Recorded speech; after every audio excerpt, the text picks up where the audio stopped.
창세기 31장 말씀입니다. 이제 계속해서 야곱에 대한 말씀입니다. 36장까지 야곱에 대한 이야기가 이어지는데, 특별히 이제 31장부터는 야곱이 그 바단 아람에서의 생활을 청산하고 드디어 하나님께서 가라 하시는 가나안 땅으로 이제 돌아가는 거죠. 그래서 돌아가는 과정을 지금 말씀하고 있는데, 지금 이 모든 과정을 하나님께서 인도하고 계신다 하는 것을 우리가 먼저 깨닫습니다. 그래서 20년의 그 고통의 시간을 지나서 이제 새로운 약속의 땅으로 하나님께서 인도하신다는 것이죠. 그래서 여기 보면은 하나님께서 가라 이렇게 명령하시지 않습니까? 31절에 이제 3절에 보면은 여호와께서 야곱에게 이르시되 네 조상의 땅 네 족속에게로 돌아가라, 내가 너와 함께 있으리라 하신지라. 그래서 지금 야곱은 상황이 참 안 좋은데 하나님이 그런 상황을 잘 아시니까 이제 떠날 때가 됐기 때문에 야곱에게 나타나셔서 가라 이렇게 명령을 하십니다. 아브라함도 하나님께서 나타나셔서 내가 너에게 지시할 땅으로 가라 이렇게 명령을 하시지 않으셨습니까? 어찌 보면 이삭도 지금 자꾸 딴 길로 그때 갔잖아요. 그 옆에 애굽으로 가려고 한다든지 블레셋 땅으로 가려고 한다든지, 그럴 때 하나님께서 이제 이런 사건을 통해서 다시 약속의 땅인 브엘세바로 돌아가게 하셨고, 그 뒤로 이삭은 거기 이제 쭉 정착했습니다. 그래서 우리가 세상으로 자꾸 가려고 할 때도 있고 딴 길로 가려고 할 때도 있고 할 때 하나님께서는 우리에게 나타나셔서 그리로 가지 말고 내가 너에게 지시할 땅으로 가라 이렇게 말씀하십니다. 우리는 그 하나님의 음성을 잘 들어야 됩니다. 분주한 세상 소리에 묻혀 있다 보면 하나님의 그 음성을 들을 수가 없습니다. 오늘도 우리가 이 새벽에 나와서 말씀을 듣습니다. 여러분이 기도하실 때 또는 이 말씀을 통해서 하나님께서 우리에게 가라 이렇게 말씀하실 것입니다. 그런 음성을 우리가 잘 들어야 되는 것이죠. 그래서 하나님은 우리의 인생을 인도하고 계심 틀림없기 때문에 어떤 고비고비마다 가야 할 길을 분명히 말씀하십니다. 그래서 우리가 그냥 어디로 가야 할지 우리는 잘 모르는 거죠, 사실은. 그럴 때 하나님이 가야 할 길을 보여주시고 말씀하시기 때문에 우리는 그걸 잘 들어야 되는 것이죠. 사무엘도 처음에 이제 하나님이 부르실 때 처음에 몰랐어요. 계속 엘리 제사장이 얘기하는 줄 알고 있다가 나중에 엘리가 하나님이 말씀하시니까 잘 들어라 그랬더니 사무엘이 하나님 말씀하옵소서 종이 듣겠나이다 그러지 않았습니까? 그리고 그 말씀 이제 듣게 되었죠. 그래서 우리가 중요한 것은 듣는 것입니다. 하나님의 음성을 잘 들어야 됩니다.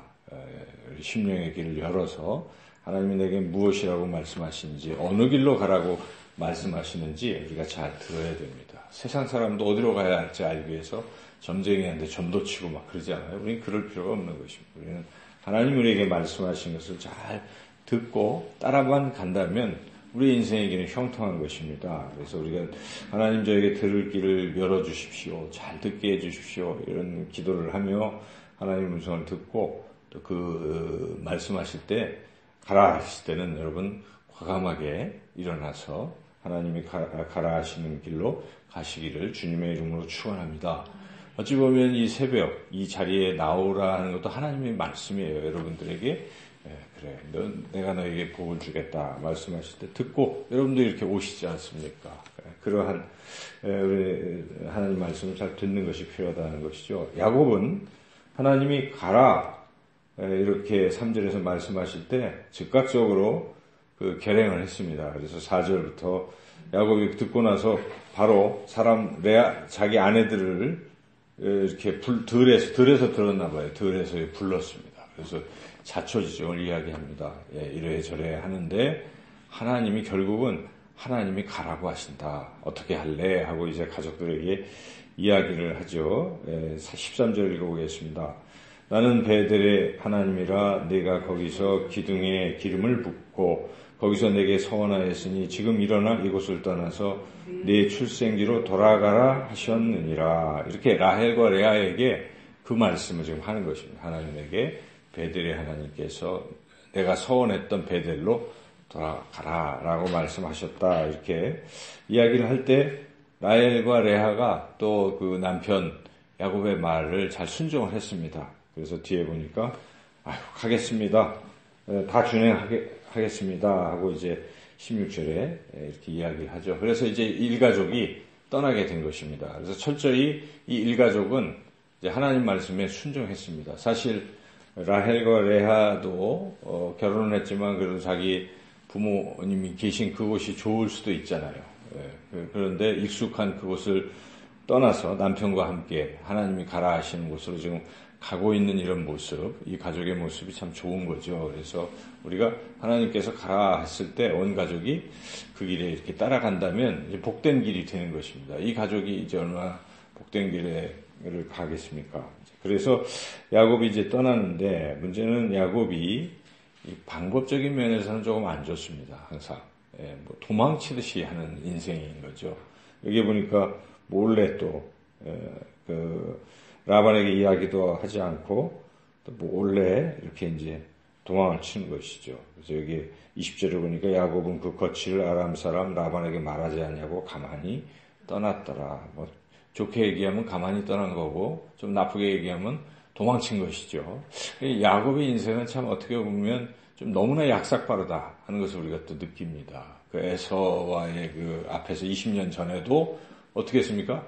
야반도주 하듯이 몰래 도망치듯이 하더니 지금도 20년의 세월을 지냈으면 아무리 라반이 좀 안 좋게 하더라도 그래도 20년 정도 들고 했을 텐데 그 갈 때 또 자기 그 라반이 자기 딸들하고 손자들이랑 서로 이별할 시간은 줘야 되는데 그냥 자기 혹시 위험할까봐 도망치는 모습은 그리 바람직하지 못한 거죠. 그래서 어쨌든 야곱은 좀 약삭빠른 그런 면도 있습니다. 물론 신앙은 많이 성숙했어요. 지금 보니까 하나님 말씀하시니까 떠나라고 하니까 또 떠나는 그런 모습은 좋지만 그 관계가 인간관계가 그렇게 과히 좋아 보이지는 않습니다. 라반과의 관계 이제 물론 라반도 나쁜 측면이 많이 있긴 하지만 10번이나 속였으니까 그래도 야곱이 좀 성숙했다면 이거를 좀 잘 지혜롭게 했을 수가 있을 텐데 그러지 못하고 이제 도망을 치는 것이죠. 그래서 이제 도망을 치는데 라반이 그걸 알고 뭐 굉장히 이제 험악해졌습니다. 사흘 길을 쫓아서 막 죽이려고 한 것이죠, 사실은. 그럴 때 또 하나님께서 야곱을 돌아보시고 막으십니다. 라반에게 나타나서 그러지 말라고. 이제 하나님이 나타나서 하신 말씀이 24절이죠. 한번 읽어보겠습니다. 밤에 하나님이 아람 사람 라반에게 현몽하여 이르시되 너는 삼가 야곱에게 선악간에 말하지 말라 하셨더라. 이 장면의 말씀을 볼 때 하나님은 참 좋으신 하나님이세요. 야곱이 좀 부족하고 교활하고 그래도 하나님 어떻습니까? 한번 하나님 택하셨기 때문에 그를 지키시는 겁니다. 그래서 라반을 막는 거죠. 그렇게 하지 말라고. 우리 인생도 어찌 보면 그럴 수 있어요. 우리가 하나님 정말 온전히 쫓고 잘 순종하고 나가야 되는데 때로는 불순종도 하고 뭐 이럴 때가 있잖아요. 그래도 하나님은 우리를 택하신 하나님, 우리의 아버지 되시기 때문에 그런 부족하고 연약해도 여전히 우리를 이렇게 지켜주시는 것입니다. 우리가 지금 우리 인생을 돌이켜볼 때 여기까지 이렇게 온 것 하나님의 은혜인 줄 믿습니다. 우리가 부족할 때도 하나님 나타나셔서 이런저런 것으로 막아주시고 보호하시는, 지켜주시는 하나님, 우리 인생의 길을 인도하시는 그 하나님이신 것이죠.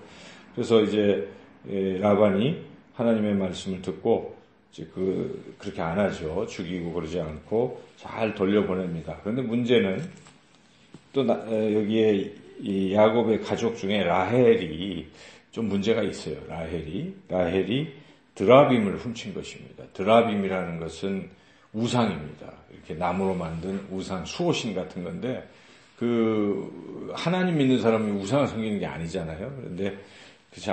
아버지 드라빔은 다른 신을 섬기고 있는 하나님을 안 섬기니까.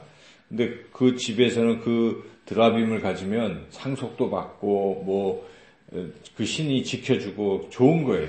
라헬 입장에서는 자기가 살던 삶에서는 이게 최고예요. 그래서 아버지 걸 막 훔쳐가지고 가는 이 아주 잘못된 일을 하는 것이죠. 이 드라빔을 훔쳤기 때문에 하나님의 백성, 이스라엘 백성이 계속해서 어찌 보면 이 주변에 이런 우상이나 이단, 이단이 이제 우상, 타신, 가나안 신들의 자꾸 이렇게 유혹에 빠지고 하는 계기가 돼버릴 수도 있어요. 여기 시작 출발점에서 이 드라빔을 훔친 일은 참 잘못된 것이죠. 그러니까 라헬은 좀 문제가 있습니다. 우리가 지난번 장에서는 라헬의 그 질투 때문에 이 문제가 생겼잖아요. 가정이 막 이렇게 됐는데 이제는 라헬이 또 드라빔을 훔치는 이런 잘못을 범함으로 이제 문제가 생긴 것이죠. 그래서 그 뒤에는 이제 속이고 해가지고 어쨌든 라반이 모르고 해가지고 이제 서로 마지막은 화해를 이제 맺죠. 그래서 잘 정리가 됐고 그리고 이제 떠났다 하는 거 55절에 보니까 라반이 아침에 일찍 일어나 손자들과 딸들에게 입맞추며 그들에게 축복하고 떠나 고향으로 돌아갔더라. 해피엔딩으로 끝나긴 했어요. 그렇지만 이 과정을 보면 잘한 부분도 있고 좀 잘못한 부분도 있다는 것이죠. 야곱에게 있어서 잘한 부분은 하나님 음성에 귀를 기울이고 그 음성에 순종해서 잘 떠난 것이죠. 그런데 인간적인 방법에서 야반도주하듯이 몰래 도망친 사건과 자기는 몰랐지만은 아내 라헬이 드라빔을 훔친 이런 것. 근데 이것은 야곱의 책임일 수도 있습니다. 물론 라헬이 좀 강하고 성향이 강하고 해서 그랬지만은 만약 야곱이 지난 20년 동안 하나님을 경외하는 모습을 보이고 가정 예배를 드리고 기도하고 이런 과정을 겪었다면 라헬이 어떻게 했습니까?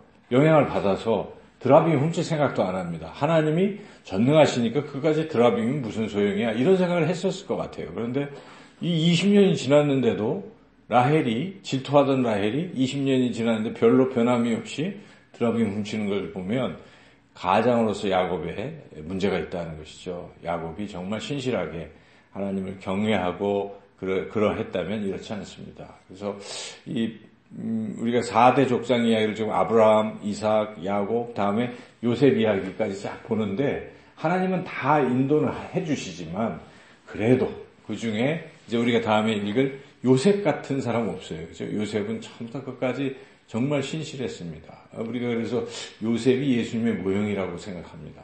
요셉 같은 사람이 우리가 돼야죠. 야곱은 조금 욕심이 많고 좀 그런 이런 부분이 있어서 좀 문제가 되는 것이죠. 그래서 이런 부분을 우리가 닮으면 안 됩니다. 성경을 보면서 야곱은 열심히 있으니까 우리도 그렇게 하자? 이게 잘못된 해석이죠.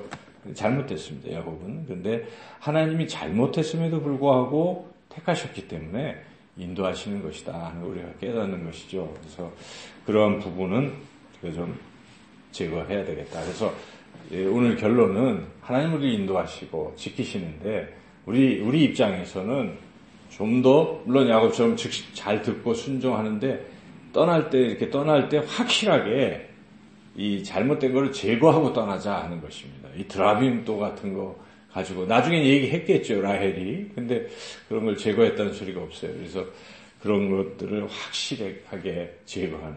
그러니까 우리가 하나님을 섬기는데 방해되는 것들은 제거하면서 우리가 이 길을 계속 가야 된다 하는 것. 오늘도 이 말씀 다시 한번 기억하시고 이 하루 나를 인도하시고 나를 지켜주시는 그 하나님을 더 의지하시고 그리고 세속에서 자꾸 세상에 우리가 가지고 있는 이런 것들을 자꾸 내려놓으시고 오직 저 하나님을 향해 나아가시는 저와 여러분 모두가 되시기를 주님의 이름으로 축원합니다.